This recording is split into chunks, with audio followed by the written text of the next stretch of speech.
ආයුබෝවන් ඔයගොල්ලෝ සියලු දෙනාටම ලුණු දෙහි කුකින් channel එකට ඔයගොල්ලන්ව සාදරයෙන් පිළිගන්නවා. අද මම ඔයගොල්ලන්ට කියලා දෙන්න යන්නේ අපේ කුස්සියෙන් ඉක්මනින් හොයාගන්න පුළුවන් දේවල් වලින් අපිට නිරෝගී බව සඳහා භාවිතා කරන්න පුළුවන් ඖෂධීය තේ පානයක් ගැන.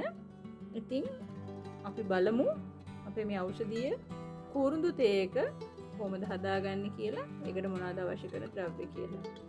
ඇත්තටම කුරුඳු තේ හදාගන්න අපිට ඉතාමත් සුළු දේවල් ටිකක් තමයි ඕනේ. අපේ කුස්සියේ නිතරම තියෙන දේවල්. ඉතින් අපි බලමු මොනවද දේවල් කියලා. මම අරන් තියෙනවා ඇල් වතුර කෝප්ප එකක්,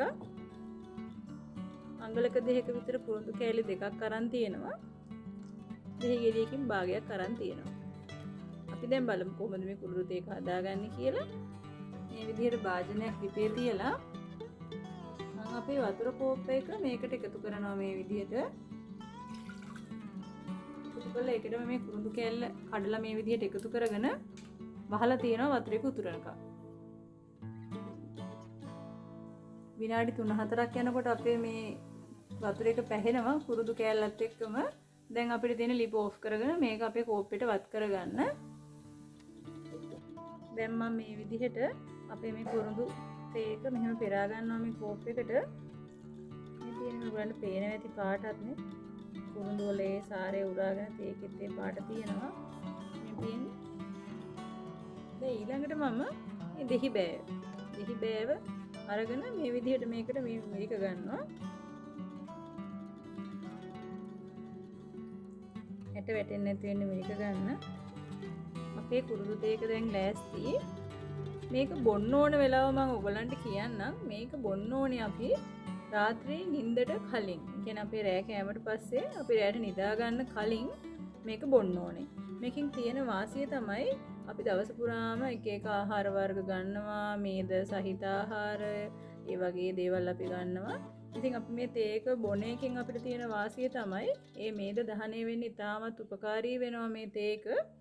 ඉතින් අපිට වෙන ඖෂධ අවශ්‍ය වෙන්නේ නැහැ. මේක දිනපතාම රාත්‍රියේට මේ ඔයගොල්ලෝ මේ තේක බොනවා නම් ඔයගොල්ලන්ට මේද දහනය කරගන්න තියෙන අවස්ථාව ඉතාමත් වැඩි. ඒ වගේම මේක ස්වභාවික පානයක්.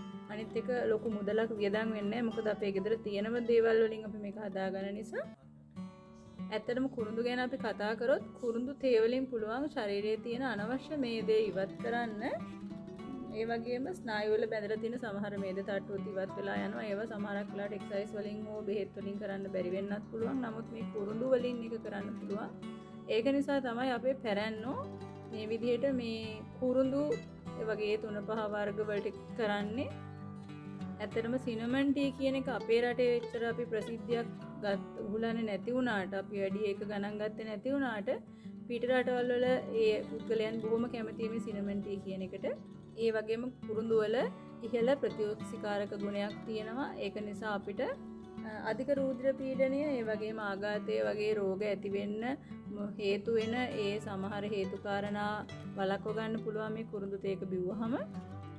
ඔයගොල්ලොත් මේ කුරුඳු තේක හදලා රාත්‍රී නිින්දට කලින් බොන්න. බීලා ඔයගොල්ලන්ට දැනෙන වෙනස කොහොමද කියලා අපිට කියන්න, අපිට කමෙන්ට් කරන්න. ඒ වගේම මේ වීඩියෝ එක හොඳයි කියලා හිතනවා නම් ඔයගොල්ලෝ මේක ලයික් කරන්න, ෂෙයා කරන්න. ඔයගොල්ලන්ට අපේ වීඩියෝස් හොඳයි කියලා දැනෙනවා නම් අපිට සබ්ස්ක්‍රයිබ් කරන්න. ඊළඟ වීඩියෝ එකකින් හම්බ වෙනතුරු ඔයගොල්ලන්ට සුබ දවසක්.